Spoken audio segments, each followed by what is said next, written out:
一张落个高卡了。刚下过雨，比较凉快，一张落个高卡了。下了雨，地湿滑，为安全步伐会慢一些。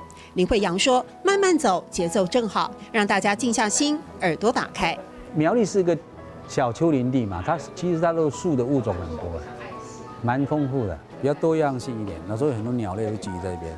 千坪空间，花草树木是主角，也是林慧阳心之所向。从台北都会回归苗栗乡间，实现梦想的山居生活。他发挥美术专才，把旧木屋重新改造。关于经营民宿，有过一番思考。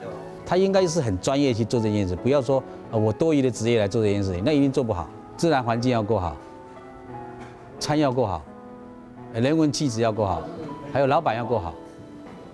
这4个条件要具足。建筑窥见主人的想望，景观与设计，农村生活元素，慢活自在的氛围。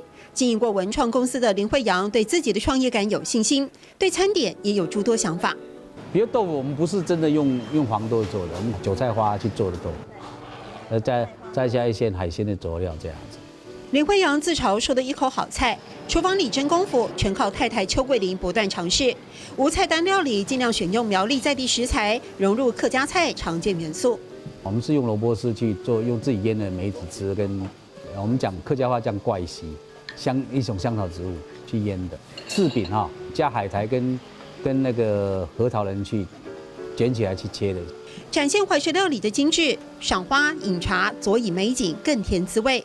林慧阳心里理想的客家农村转型样貌，以此付诸实现。台湾如果走观光产业的话，它应该下一个目标应该是改造乡村建筑文化，把乡村变得很美。一张落个高卡了，一张落个高卡了。谢谢宗仪老师。